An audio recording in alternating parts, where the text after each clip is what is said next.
Good morning student, कैसे हैं आप लोग। आशा करते हैं आप लोग बहुत अच्छे होंगे। आज हम लोग हिंदी पंखुड़ी की पाठ संख्या 4 पढ़ेंगे। पाठ संख्या कितनी है? 4, जिसका शीर्षक है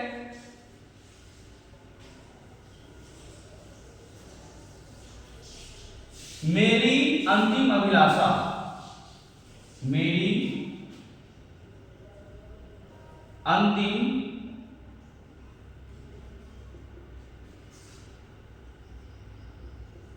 अभिलाषा।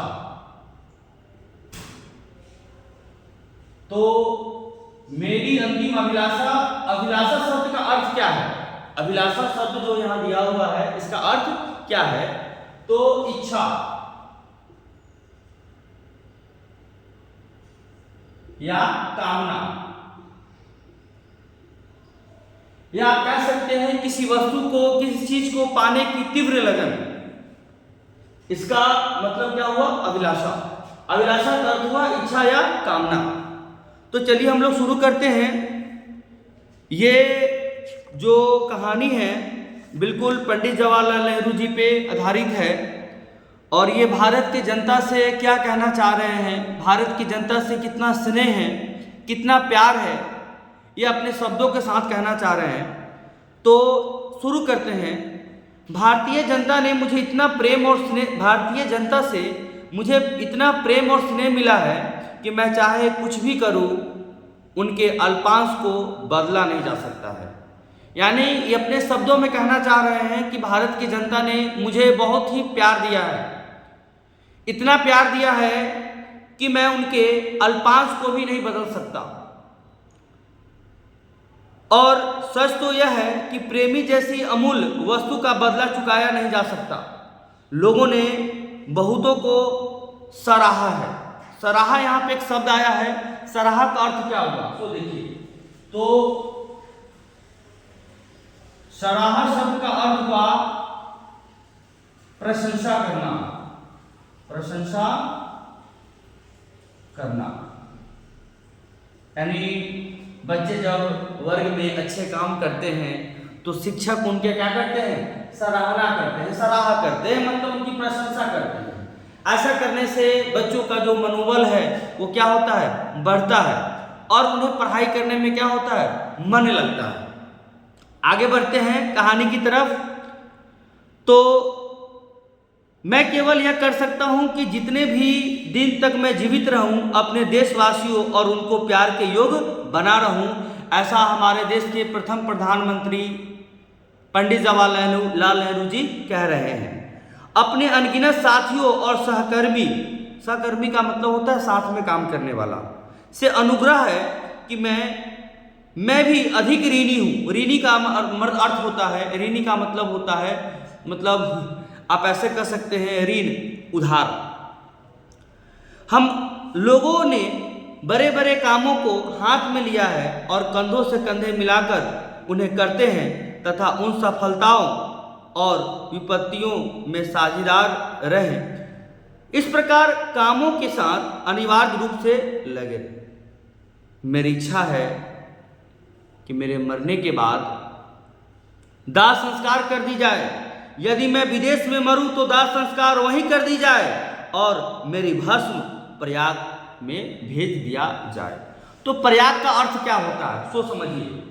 प्रयाग, देखिए प्रयाग जो है, प्रयागराज अब नाम पड़ गया किसका? इलाहाबाद का। इलाहाबाद। अब समझिए ये क्या है? पुराना नाम।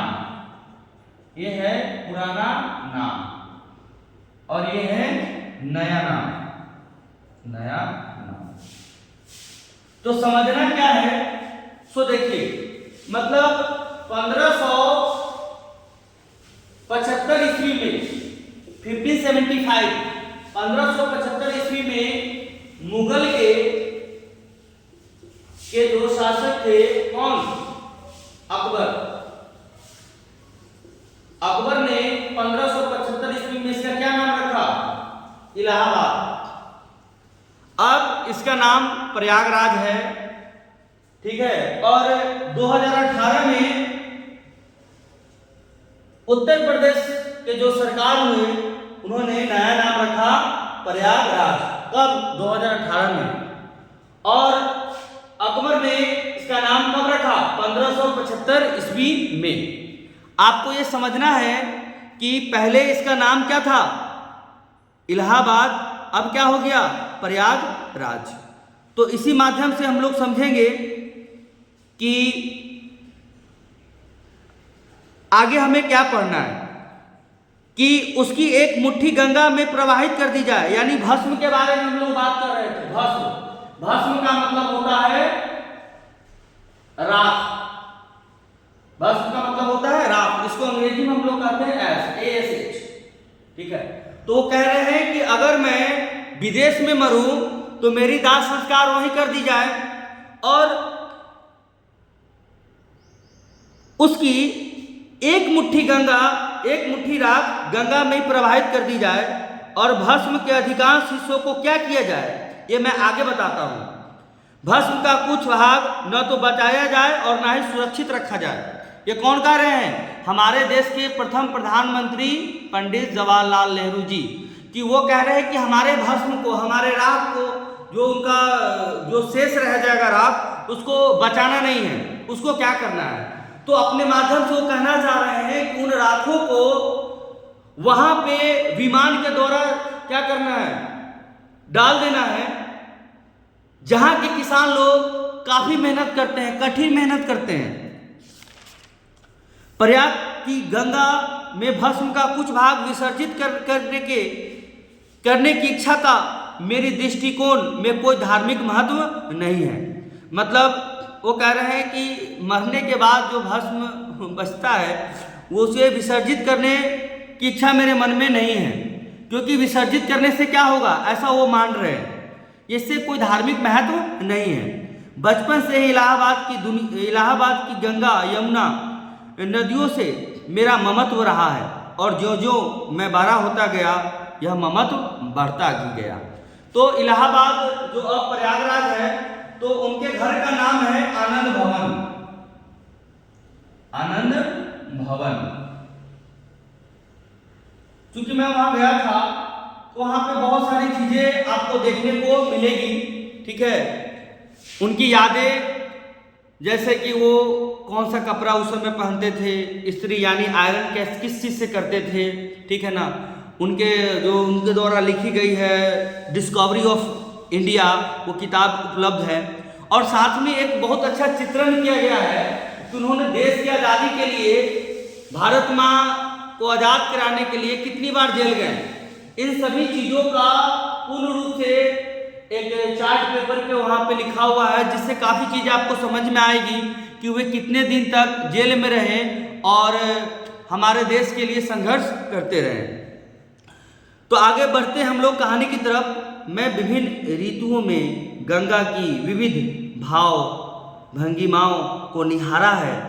उस इतिहास और उन पौराणिक गाथाओं, परंपराओं, गीतों एवं लोक कथाओं की यादें मुझे प्रायः अनादिकाल से उससे संबंध है तथा उसकी जलधारा का अंग बन गई है।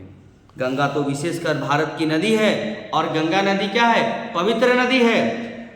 इसी के साथ गंगा युगों पुरानी भारतीय संस्कृति और सभ्यता का प्रतीक रही है, जो अनादिकाल से बहती हुई चली आ रही है, फिर भी बनी हुई है वह गंगा की गंगा। वह मुझे हिमालय की उन तुषार मंडित चोटियों, देखिए यहाँ पे फिर एक शब्द आया है तुषार मंडित। तुषार मंडित का अर्थ क्या होता है? तो देखिए तुषार मंडित, इसका अर्थ होता है कोहरे से ढका हुआ। कोहरे से ढका हुआ, कोहरे से ढका हुआ। तुषार मंडित का अर्थ होता है कोहरे से ढका हुआ। तो ये कह रहे हैं तुषार मंडित चोटियों और गहरी उपत्यकाओं को याद दिलाती है, जो मुझे सदा प्रिय रही है।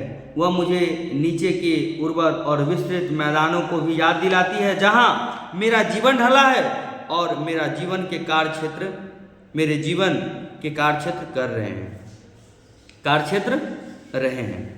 प्रभा की किरणों में मुस्काती और नाचती हुई साएं, साएं का मतलब होता है शाम, से घिर परछाइयों के साथ श्यामलाल श्यामल उदास और रहस्यमय बनी।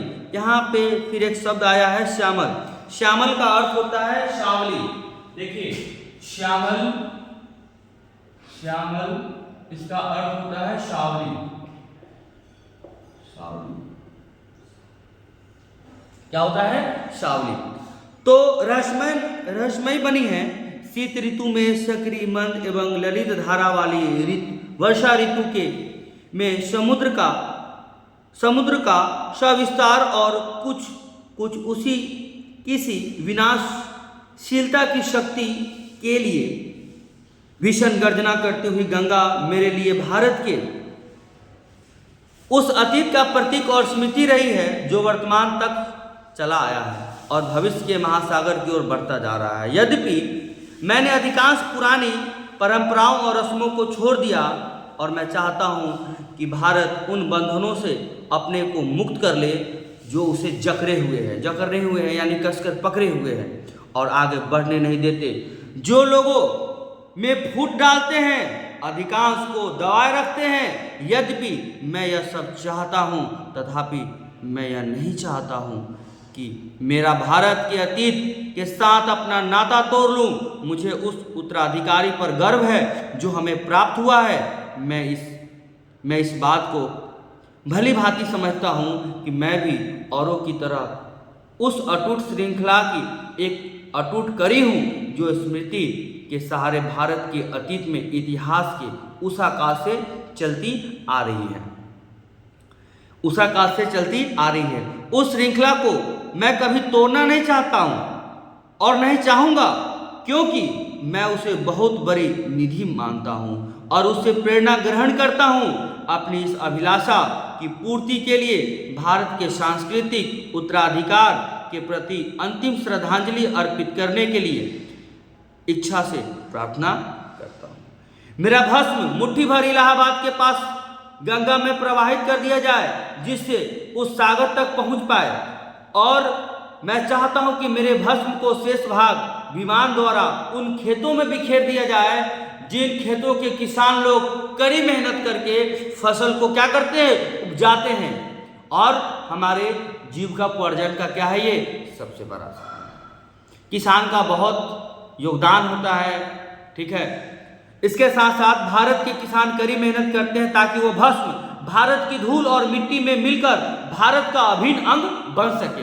देखिए पंडित जवाहरलाल नेहरू ये बात क्यों कहे हैं कि हमारे अवशेष जो राख है, बचे हुए राख है, उसको उस भस्म को विमान द्वारा उन खेतों में बिखेरने की बात इसलिए कही है कि किसान लोग जो है वो काफी मेहनत करते हैं, कठिन मेहनत करते हैं, और अपनी मेहनत से ही अपनी फसल को क्या करते हैं, उगाते हैं।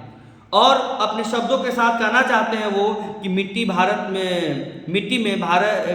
में मिलकर भारत अभिन्न अंग बने। इसी के साथ ये हमारा जो मेरी अंतिम अभिलाषा जो शीर्षक है समाप्त हुआ।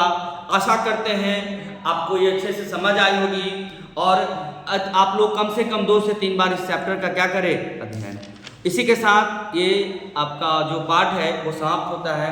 Thank you very much all students.